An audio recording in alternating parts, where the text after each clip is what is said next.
Whatnot was one of the worst experiences of my reselling life, and I've pretty much given up thrifting altogether. Maybe once in a while I'm tempted to peek inside of a Goodwill, but I don't remember the last time I've even been in one. I know that might sound like surprising confessions from a longtime reseller, but I wanted to share my current take on some of the many options that we have as resellers. I don't have my typical bolos for you today, but at the end of this video, I've got something even better, live sourcing video for you to see them in the wild. Yay! Flippin' high Grammy! Welcome back to my channel, everyone. I'm Annette, and I've had decades of experience thrifting. Yes, I've walked away with some amazing scores, but in the last couple of years, every time I've gone, I've either blown too much money on just a couple items, or I've walked away practically empty-handed because everything I'm finding would barely sell for $10 to $15 on eBay. I know lots of resellers who absolutely crush it at Goodwill. It's often clothing that's not really my thing, but it's always been a constant source of frustration for me, at least. Remember, you always want to do what works for you. I've generally been looking at all the hard goods whenever I've gone thrifting, and items were often broken. Prices were almost at retail. So when I've weighed that against all the inventory I am finding at estate sales and yard sales and through private leads, it's just become what it's felt, for me at least, to be a terrible use of my time. I get asked a lot if I use a cross-listing tool, and actually I have friends who swear by apps like Nifty. I did try a tool for a while, but here's where it lost me. I sold something, the tool failed to immediately delete the item on my other platforms, so I sold it twice. I did get squeamish, I did bail. I don't have any plans to try a tool anytime again soon, but has that ever happened to you? I'd love to hear from you. Number 3, do I ever have bad sourcing weekends or slow weeks on eBay? And of course, I'm a reseller, but I hope you've noticed about me that I try to make the best of any situation I'm in. Here's a perfect example for you. This past weekend, I was not able to get out on Saturday, which is normally a big day for us here in St. Louis with estate sales and yard sales, but I had access to an estate sale that wasn't yet open to the public. The house was packed and I could not wait. The seller told me ahead of time that she hadn't had time to price anything, for me to just name my price, and because she needed everything gone, she needed it gone quickly. But when I stepped inside, not only were most things priced, they were priced at retail. A lot of the items were above retail, but I decided not to panic, not to walk out. I talked to her for a little bit, and I told her that a few things in particular I might have to wait on because the prices were a little high. I asked her what she was going to do with the things that didn't sell because I knew she had to get rid of all these things. So then I decided to grab a couple totes. I went hunting in the areas that she had not gotten to in pricing. I actually found a ton of good stuff, like old Christmas, some photography accessories, some really nice designer photo frames. My 2 totes were jammed. So based on our prior discussion, she probably knew that I was limited in what I was going to spend. She could tell I was reluctant to pay her prices. She actually agreed to let me have those 2 totes for $125. It was definitely worth my time to have gone through everything. So every weekend is not a gold mine for me, but I always try to salvage it wherever I can. Almost always it will wind up where I find at least a few good items. And the quickest way to get me out of a slump when eBay sales are slow is I will either organize myself a little further, I'll go through my death pile, clean that out, or I will just keep listing. Number 4, the truth is that sometimes I do get access to people selling things privately. I say that with the utmost humility because I'm not special. Nobody does me any special favors. But what I do is I network wherever wherever I possibly can. I follow up on every lead I hear about, and I work for every opportunity. It doesn't just fall in my lap. I hope that's encouraging, because here's the bottom line. The longer you do this, the more those opportunities will find their way to you. And the more you put yourself out there, let people know what you do, the faster that will happen. One of my biggest confessions is that I am a super duper penny pincher when it comes to shipping supplies. I am not going to let anything eat into my profit that doesn't have to. Here's my system. I have enlisted my entire family to save all of their Amazon boxes and bubble shippers for me. I also have access to hundreds of these boxes from a golf course nearby. These are what the golf balls come in. They're my favorite boxes for shipping smaller items. I also have my family save all of their mini local newspapers like this. Then I just trim off this spine here, and then I have an endless supply of clean, free packing material on top of everything I get inside those Amazon boxes.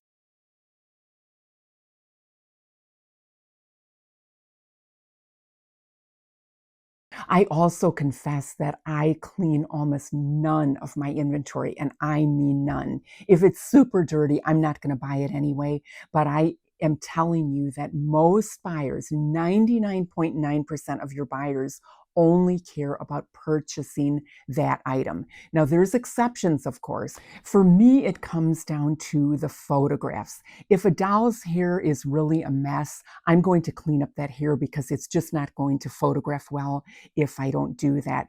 And in the case of this particular pin, I did polish this pin because you couldn't really see the curves very well of it. So I did polish it. But again, I almost never even polish sterling if that is what I'm selling. Now that you know I clean almost nothing, if you look at my listings though, you'll see that I'm really particular about clear photographs. I'm very particular about making sure every detail is listed in my item's description, including if it needs a little cleaning. The amount of time that you can sink into actual cleaning is staggering, so I found it's just not worth it. It is in your favor that a lot of buyers realize that vintage and antique purchases does usually include some wear, some foxing on book pages, things like that. Number 7, how many hours a week do I work on eBay?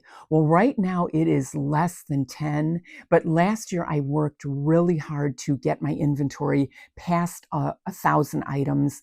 I got as high as 1,200 items, I believe, and now my main objective is to maintain at least 1,000 items. I found I can do that with less than 10 hours a week right now. That does not include my sourcing, which is 1 day a week for about 6 hours at a time. I'm not trying to support a family on this income. It's strictly supplemental to take vacations, things like that. But it's nice to know it's always a good thing that with eBay, if you would need to work more, you will earn more. You might already know how much I love reselling on eBay and Poshmark and Etsy, Facebook Marketplace, Craigslist, especially through private leads, but you won't catch me selling on Whatnot anytime soon. And of course, this is only one person's experience, but what stood out to me when I did my first show was I feel like if you don't have a really solid following when you first get on Whatnot, you'll be lucky to have 10, maybe 20 people show up. And I think a lot of buyers expect new sellers to have inexpensive starts. I started at $3 each. I think I sold about 75 items, but I only made about $200. The next day, I faced a massive shipping project, and without question, their shipping protocol is the most user-unfriendly shipping procedure I have ever dealt with on any platform. I'm not sure if it's improved since then. I really hope so. And I'm not complaining here. I have huge respect for all the top whatnot resellers there. I couldn't help thinking that I could make the same amount of money so much easier on my other platforms. Maybe you've had a similar experience on whatnot, so you can relate. But right now, I'm much happier on my other platforms. Number 9 is you will never, ever catch me without my business card. It's that networking thing. And if I'm at a sale where I discover that the seller has more to unload down the road, I can give them my contact information right then and there. And they do get back to you. Just last week, I got a call from someone I had actually forgotten about. It just took her and her family a while to get everything else together. But being prepared for that moment is one of the very best things you can do to build your business. Number 10, I have started to pass on bigger items, even if they would be a solid flip. At that sale I just mentioned earlier, there were a few electronics that were still new in the box. They would have sold for about $100 each, but I've just gotten a lot more picky about what I'm willing to store, what I'm willing to ship.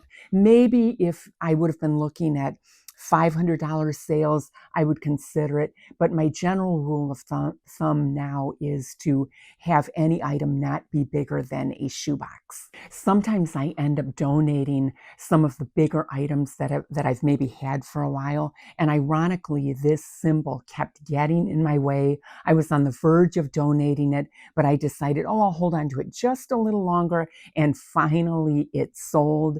But when I was packing it up, I was reminded once again why I'm trying to move away from bulky inventory. Even after all these years, I still make mistakes. I'm organized, I'm careful, but we are resellers. It's going to happen. Just a few weeks ago, I shipped out an order only to realize afterward that I had sent him the much worse of 2 similar items I had listed. And how did I find out? He messaged me to tell me how much he loved the item, how I had packaged it, but his third comment revealed to me that I had actually sent him the much worse item. First thing I did was to update the other listing, but then I messaged him back and I told him what had happened. I apologized profusely. I told him I can send him a return label right away for a refund, but he actually messaged me back. He said no, he loved the item. He wanted to keep it. He was so sweet. I can't believe that was his response, but you just never know. And for every bad transaction you hear about from other resellers, remember that far and away there are much more nice ones. Okay, last one. Even though I don't use the feature or best offer, the truth is I do sometimes accept offers through message requests. And I'll give you 4 typical scenarios. If I just listed something and someone asks me for a discount, I'll just tell them, hey, I just listed this, but feel free to message me again in a few weeks. If someone offers me $20 on an $80 item, I won't reply to a message like that. If someone offers me $60 on an $80 item, I will usually message them back and say, how about we meet in the middle at $70? 9 times out of 10, they will buy it. You do have to decide how quickly you want to move your inventory and chance them saying no. But usually they will say yes in an exchange like that. And fourthly, if somebody offers me $60 on an $80 item that I've had for a long time, I will probably accept their offer. I'll do the happy dance that I am finally getting rid of it. A side note that I like to encourage, especially newer sellers, to not use or best offer. It's my 2 cents, I know, but I look at it as instant profit loss. You're literally advertising that you will automatically take discounts. And recently we needed a new water filter for our fridge. I found one on eBay and they had or best offer. I offered them $10 less, and of course they took it, but I probably would have paid full price.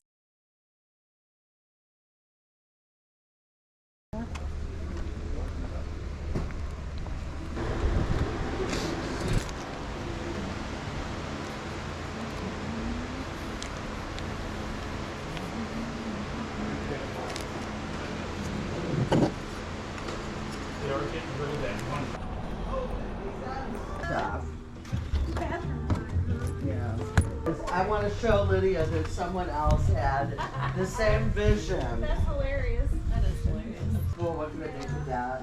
And then I remember, I don't have a machine. I've broken every machine. Hi. Full for all this? Is that okay?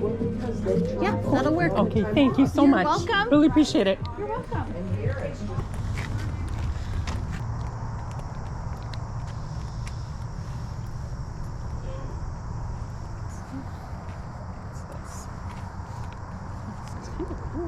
Design is, what does that make difference? Oh, that is really cute. That's cute.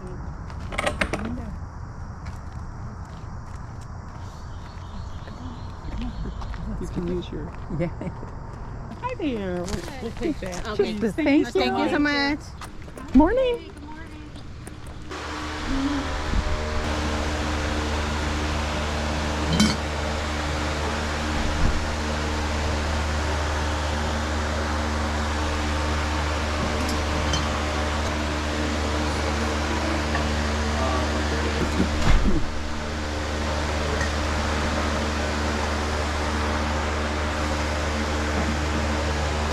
Could you take 10 for both of these? Yeah. Thank you.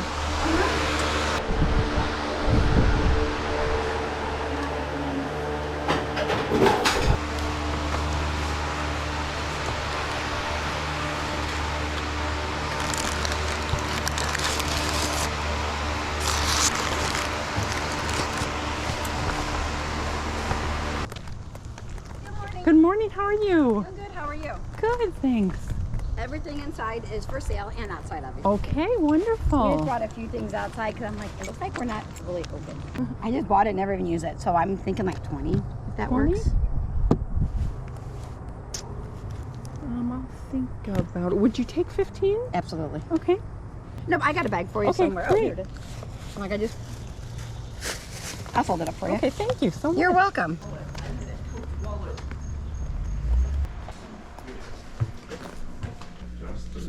Just a minute? No. Yeah. Not the box first?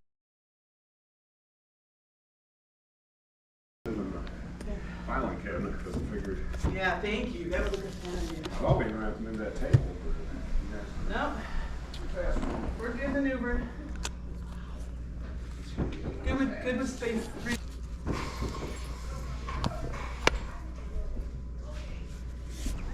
Okay, I think I'm ready. She totaled me up there and then I added this bowl here, so. I think we're at 5 and 6. Okay. All right, thank you so Thank much. you. Do you want a little bag? I don't think so. Okay. But thank you so Yeah, much. oh, this retro stuff is I cool. love it. It's neat. Love it. Thank All you. right, thank you. Good morning. I think I'm going to get one of these. Really? Why don't I get this one? I'll get this one. Okay, sure. $5. It says ever for sale. It's the first one? Yes. I'm a bad salesman. You're a bad salesman? I don't think so at all. Why don't I get one for my sister? We'll give you 2 sales. How about that? I'll get these 2. There you go. Okay, thank you so Yeah, much. thank you guys. Okay, thank You have a great day. We will type this in.